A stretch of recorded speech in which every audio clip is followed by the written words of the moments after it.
See what I'm doing now? I'm pushing the mic away when I do it. No, I was looking at you early, going like because I could hear a little bit of breathing, and then Dad started doing this, Jack. Dad was going, when you do that, how does that make you feel? Yeah. Did you see him do that at one stage? The old mouth breather. But it's good. You've ever since I said it, you've been very good. Get on roll, kid. Welcome back to Backstage. Back to Backstage. Does that sound good? I like that. Back Thanks. to backstage. Alliteration. Or in Penrith terms, back to backstage. Or potentially Going for back to backstage. that could be a very interesting topic. Let's we'll revisit that next week potentially. Preview for this week. You guys know how we do it. We pick a card, and then whoever gets the highest card gets to pick the team that they think is going to win in that game, and then we will analyse it. Matthew, before we get into this, I wanted to ask you. You've played in a lot of preliminary finals week before the grand final. How do they, I guess, match pressure-wise to a grand final, and what was your experiences like in that? Before we get into that, too, for I say, of all 6 games we've covered so far, I'm 0-6. Yeah, I've won every. Yeah. I won the first 4 from 4. I've got last 2 weeks. I had Sharks and Roosters, and I mean, I've got the hot hand. I couldn't do it again, could I? Imagine going through the whole final series and you don't pick a single winner. I've done it at a full card at Randwick before. That is true.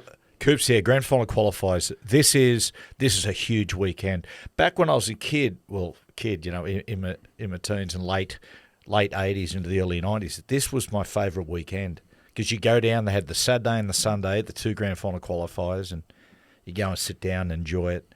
The 4 best sides. This to me was always the most nerve-wracking game because when you get through to the grand final, like the week of the grand final is just sensational. It's so good. All the hype around it, all the excitement, the occasion, the day. It's just something you never forget. To miss out on that in the grand final qualifiers, that's all the pressure which applies to the grand final qualifier. I've had a couple of experiences. I had one in England, but the 2 I've had in Australia were 1990. I'm sorry, I've had 3. I forgot one. 1995, we played Manly in a grand final qualifier. We were a team that year, a little bit like the Cowboys a couple of years ago, that came out of nowhere. Unfortunately, Manly had been our bogey side, and they beat us in a really tight game, 12 points to 4. Cliffy Lyons scored late. But we're a young team then, so it didn't really weigh on us too much. We're like, we're going to take the next step. The next year was terrible. The following year, 97, we played North Sydney at the grand final qualifier. It was the game where we led. I think it was 12-4 at half-time. Joey went in at half-time, got a needle into his ribs and punctured his lung. Second half was a real struggle. He was sort of on and off the field. But we won on the back of a field goal. Who kicked that? Do you remember who kicked it? I was trying to think. I think it was an iconic 5/8. Yeah, right. And that got us through. And when we went through to that game, I remember the grand final week, in the sheds before the game, we're about to play Manly, I had nowhere near the amount of nerves I had the week before. Yeah, right. Wow. Yeah, right. That's amazing. That's So for these 4 teams, these 4 sets of players, even guys like Nathan have been there and done it before, there's a special kind of nerves going into this weekend. It'd be extremely nervous. I've never played in any, but I imagine. I'll pick first for this. So this is for the Storm and Roosters game on the Friday night. 8 for me. Oh, right in the middle. That is correct. God, what I could do. God, I hope I get the Storm. I've got some grand plans for that team. Do you reckon the Storm are the favourites then? 4. Perfect. Okay. I'll take the Storm then. Wonderful. Oh, look at my Storm with my Roosters. Which means you get your Roosters. Not all bad. I was very impressed by the Roosters. They were very good. Against a Manly side that were quite poor, I thought. You got to make a side play poor. That is true. But they had an epic game the week before. Manly, I thought with a shorter turnaround, it caught up with them. They played their grand final the week before. Okay, first Storm question. Roosters, yeah. Well, of course, Storm didn't play last week, but what did we learn last week out of the Roosters win? I just took out of that game how instrumental some of their leaders are to them playing well. Like when JWH, obviously he was the one who ran it up to knock out Jake Travojevic, which those 2 knockouts at the start really not took the game away from them, but it just ruined their start. And we spoke about last week how important it is to start well in big games. Like, I threw that stat out there. The last 10 grand finals, the team that has started the best and scored first has actually gone on to win the grand final. So it just shows how instrumental it is. And JWH, there's not many. I know he comes under fire a lot for getting suspended, but what he did last week against the Manly pack, geez, he led from the front. Well, that's it. The week before Cooper, the Roosters began with very little emotion, and they got stuck in the barriers, and Penrith just came out with plenty of emotion and blew them off the park. This, with JWH coming back and possibly being his last game, same with Joseph Swaliti, Manu, Kiri, they're always going to be up emotionally, and that showed from the first run how far they're up. And when you got that big dog there, Sean Johnson was in a Sunday night show, and he spoke about the difference when JWH is in the side and you're having a look at him in the sheds. Like, he's our bloke. Yeah. Right? He's the one that's going to stand up to the bullies.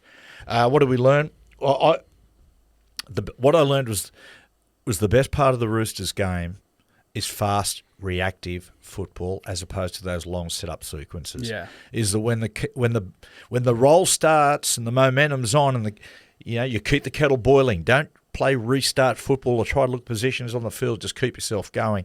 The best example I could give of that was the first try. James Tedesco to Victor Radley under the post. Bit of football either way, a little bit of broken play. Tedesco gets in the first receiver and does the perfect bit of ball playing for 2024 with the fast rucks.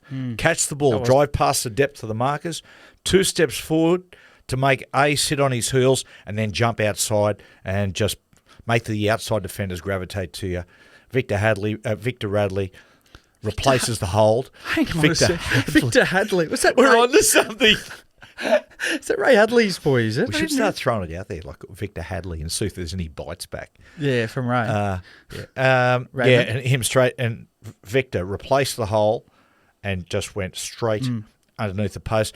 Having said all that, Cooper, I need to say this. You can't play the whole game at 1,000,000 miles an hour playing fast and reactive. Like a human body, a game plan needs a spine. Yeah. Right? It needs a skeleton. That skeleton is the game plan and the structure, and you fall back to that. Yeah. I'm not saying don't use structured set sequences, but you need to realise that those structured set sequences are all about putting a dent in and disrupting the defence, so that when you turn around and then start to play fast, it's a lot more effective. My game breaker for this week, that's the next one. Going off what we learnt from the Roosters last week, I think Storm's game breaker has to be Nelson Asofa-Solomona. I think the Storm pack's been outstanding this week. A lot of improvement from last year, which they probably lacked a little bit in punch and a bit of explosiveness. But I think Nelson is the kind of guy. He has a long history with the Roosters, and when he's on, he's just so damaging. I think he needs to be the face of that pack, especially coming up against a fired-up Radley and JWH. I think if you can I wouldn't want to say bully them, but if you can go after those leaders that they got in the pack, it completely takes out their other individuals in that side. No, Manus, Tedesco's. The word you use is right, bullying. That's what the big guys in the middle do. That's what they're looking to do. Yeah. Who's yours, game breaker? I want to ask you about Nelson. It's a really strange year for Nelson. Yeah. Was it North Sydney for a stint? North Sydney for a stint. He's had a couple of years like that, Nelson. What has been the problem?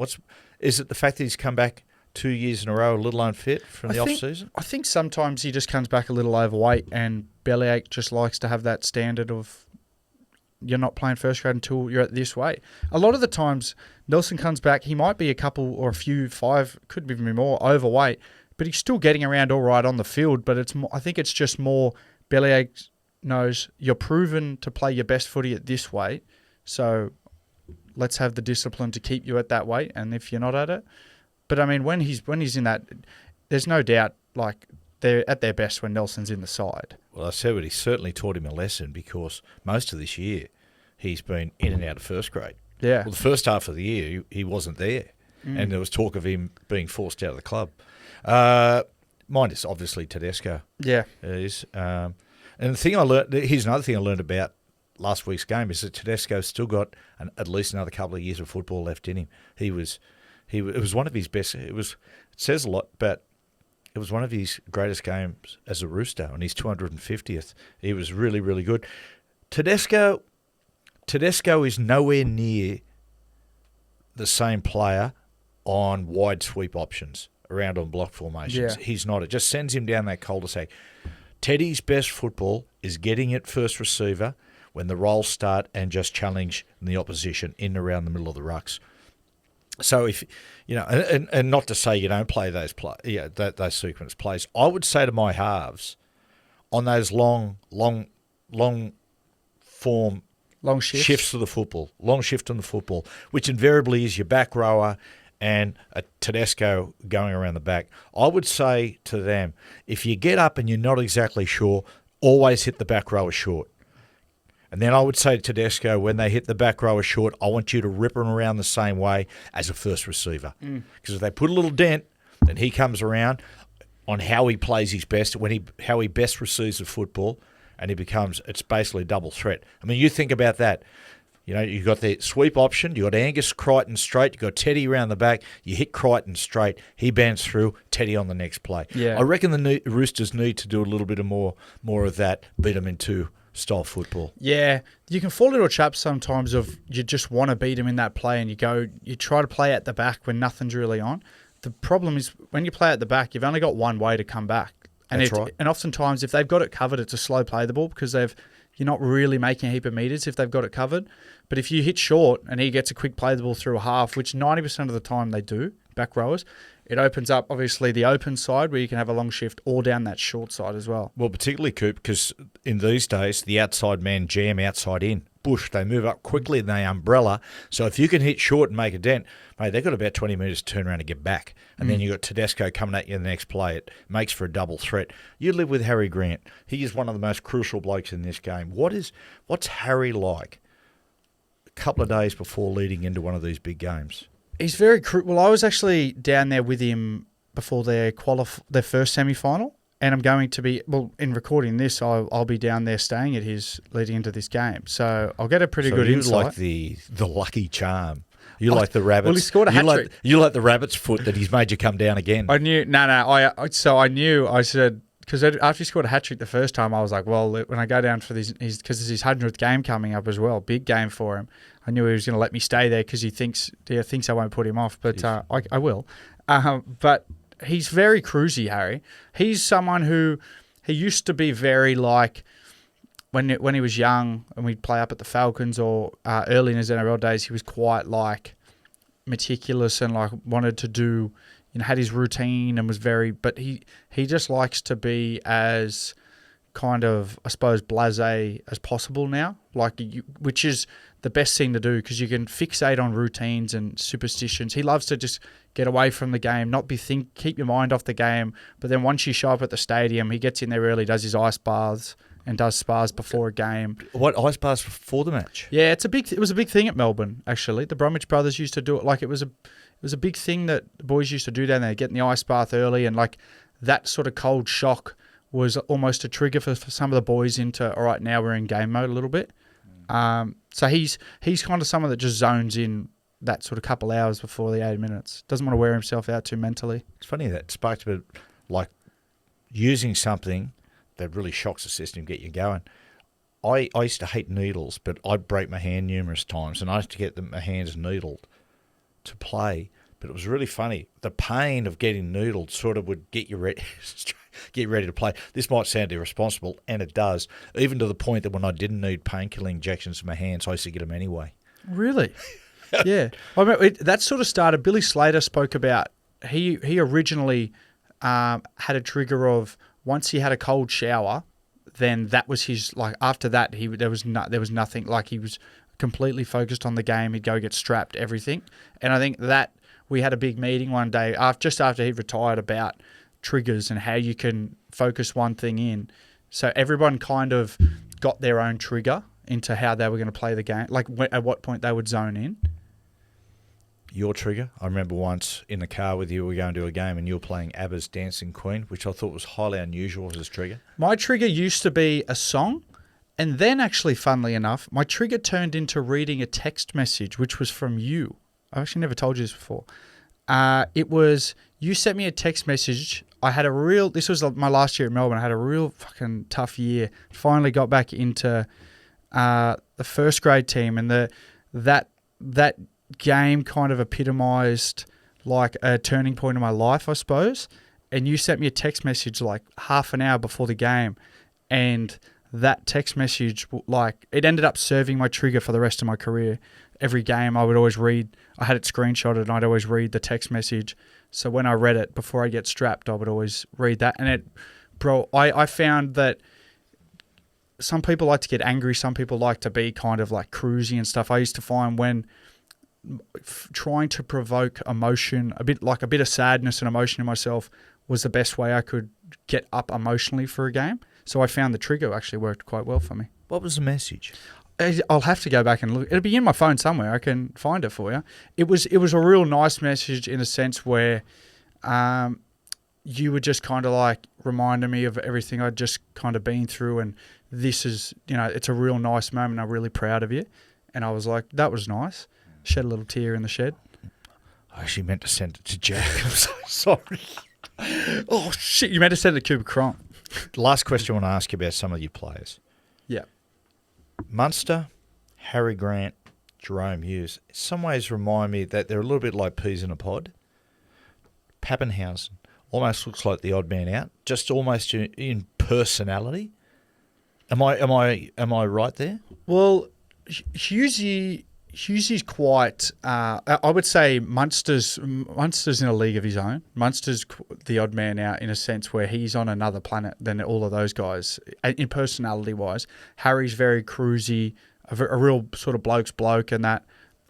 Hughesy's quite a bloke's bloke too, but he's kind of sticks to himself away from footy a little bit too. Catches up with the boys here and there, but he's kind of a family man. Paps is the unique one in a sense where Pappy just loves his own time. Like he lives up the coast now. Like he lives quite out of the city.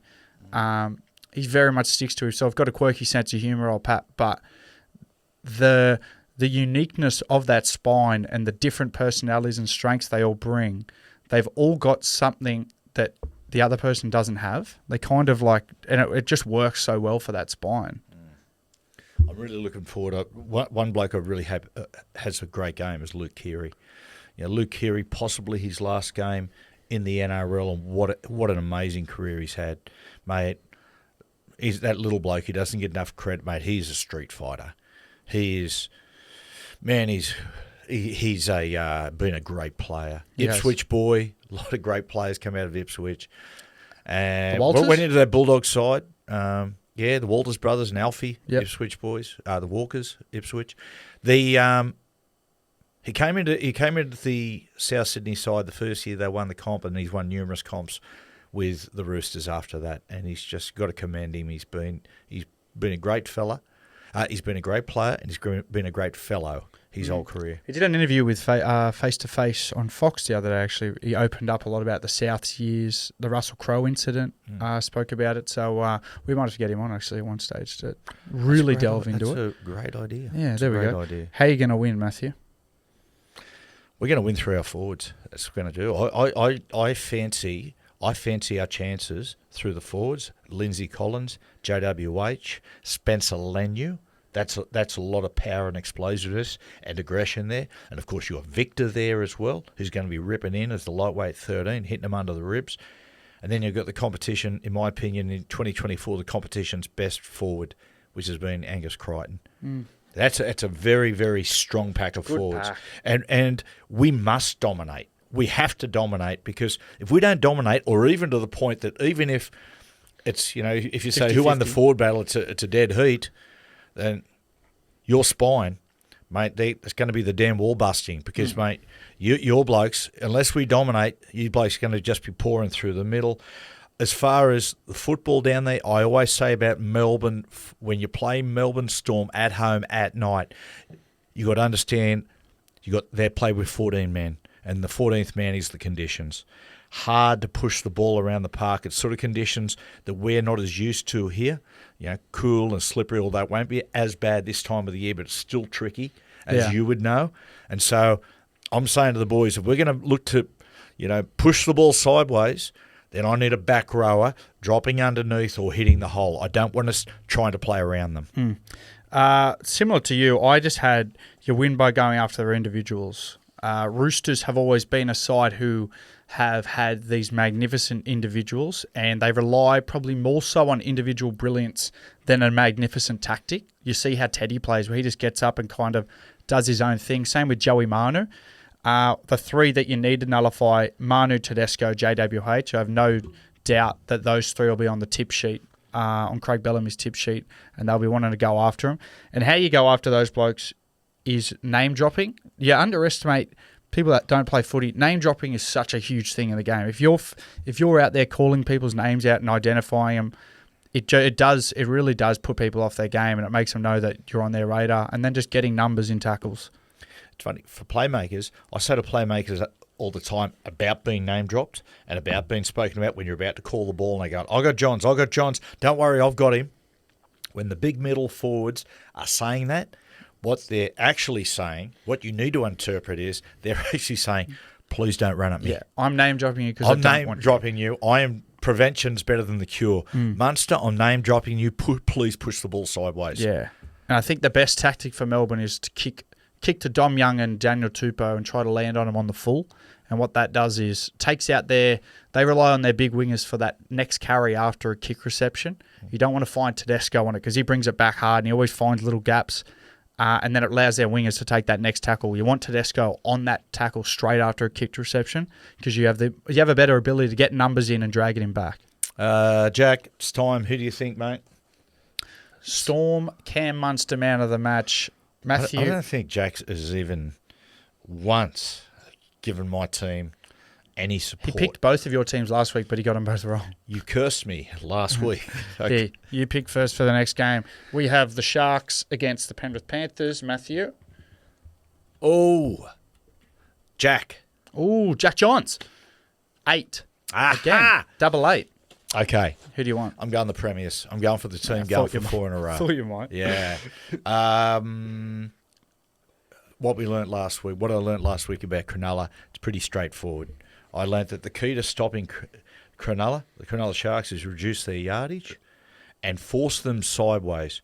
Present no opportunity in the middle, slow their ruck, and make them push the ball toward the sideline, and that gets them into the habit of playing too much sideways football, east-west football, as opposed to they did last week, punching forward. Okay, how do we dominate the yardage? Well, how we dominate the yardage is stopping their back five. Last week, their back five carried the ball 100 times, almost unprecedented. And as a consequence, the forwards got in a roll, Brayley got a dummy half, Trindle and Nico were given time. Right? Everything stems off that back five and what they do on tackle 1, 2, and 3. That's our challenge, squashing play 1, 2, and 3. Yep. I had this learnings for the Sharks. Pretty simple. Simple is better for those guys. I think, like you said, you want them to play sideways. I think they did it really well last week where they just kind of bang the middle, play a lot more direct, and then they wouldn't have these massive long shifts where they're going sideways, just simple plays off the back of good go forward and hard work to initially to wear out their forwards.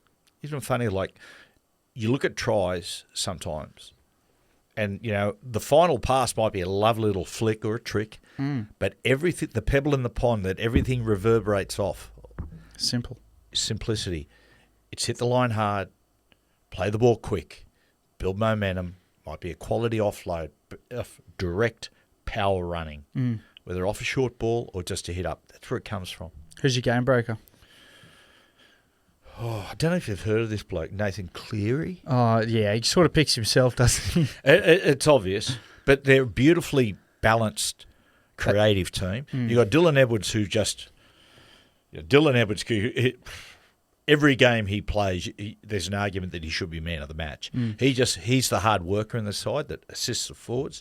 You got Yeo, who is Isaiah Yeo. It's just the know-how. Recognising a game and him adjusting his game to what suits. Perfect example, the last game they played, where they blew the Roosters away, he looked and said, Nathan's coming back in the side, Luai's on fire, I don't need to be playmaking, I'm just going to run the football. Yeah. In this game, he might get there and he might find that Nathan's a little bit off, or Jerome might be carrying an injury early. All of a sudden, he'll start playmaking. Luai, Jerome has the flair, and Cleary's the general. He's the one that just pulls it all together. My game breaker, Cam McGuinness, I had. I was a part of a good win when we beat Penrith. First team to beat Penrith at Bluebet Stadium a couple of years ago when we were at Melbourne. I remember that, yep. Broke the big hot streak. And the thing we found when analysing the game in the week leading into was the only way you beat Penrith is by doing a Penrith on Penrith. Like, they are the best at pinning you in a corner, completing early, just playing simple, but all they do is they only think about field position and wearing you down. For the first 20 minutes of the game, that's all they do. They just wear you down consistently, play short, drop people under. Cleary kicks the corner. They have a really good kick chase, fly into your wingers, and then from there, they just bash you on the +1 or +2 after that. So my game breaker is Cam McGuinness, because you just need somebody who's willing to put all the effort areas in on kick chase and plenty of kick pressure, because that's going to go a long way, kick pressure. And the big middles, Leota and Fisher-Harris, I mean, Cam McGuinness has got the foot speed and the footwork to really worry those big blokes. Size won't worry him, but I think speed and mobility will. Yeah. Do you know Braden Trindle? I do know Tricky. Used to live with Harry Grant, actually. He played under 20s at Melbourne, Tricky Trindle. Did he really? When they were based up in the Sunshine Coast. He lived with Harry. I've met him a couple of times, had a beer with him. Good fella, excellent footballer. Can play rugby league. Reminds me a lot of James Maloney. Yeah. I tell you why, because in an age of Olympic athletes playing rugby league, he's not that body type. Jimmy Maloney was the same. Like, if you went to the enclosure and watched Jimmy Maloney, if he was a racehorse going around, you wouldn't back him. But he was a winner, and he was an old school footballer. I think Braden is a little bit like that. Yeah. Nico, what's your expectation? How's Nico going? I really liked it.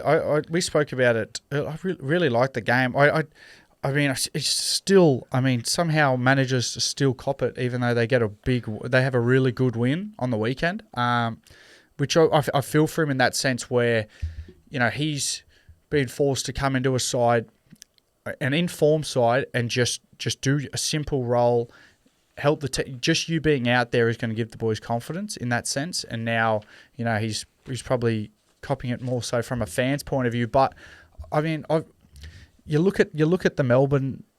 I think it's almost an insult on Trindle, people doing that, because they're almost saying, well, Braden Trindle's not a good footballer if he can't stand up and have a more dominant game or more dominant season than a certain player. Mate, that's right. You look at the Storm spine. Jerome Hughes will go out there and he'll play a 10 out of 10. 2 weeks ago, Munster had the hot hand and Jerome was quiet because he pulled himself out of the game a little bit. So, he don't need to be. The best teams and the best players can take ego out of it and just do what's best for the team in that moment. You're spot on, Coop. I haven't thought about it's so unfair on Nico, but it's also unfair on Tricky, because people are going, well, hang on, Tricky outplayed Nico. What's the matter with Nico? Yeah, you know what I mean? It's like, oh mate, if Braden Trindle's playing better than you, there must be something wrong with you. It's not that. He's a good footballer. Coop, I said to Cooper Cronk, the other Cooper, the other day, with the Nico situation, it really highlights one of the worst aspects of professional sport, in what begins as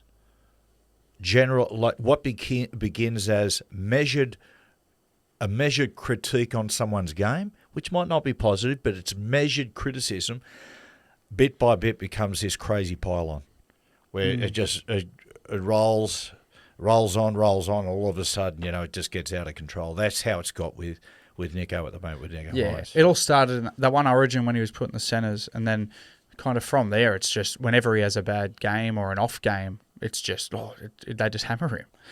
And I must say, it's a very Australian thing to do. We've always known as tall a country with a tall poppy. Yeah. There is, and look, Nick will admit himself, he's down in confidence, hasn't been his best football, but some of the stuff has been over the top. It doesn't make any sense. Some of the shit that I've seen people saying, you go, what the fuck does that mean? You won a Dally M 2 years ago. What, are you going to get rid of Kalen Ponga if he has a bad back end of the year? Yeah, I know. It's crazy. Okay, Coop, how are we going to win this game?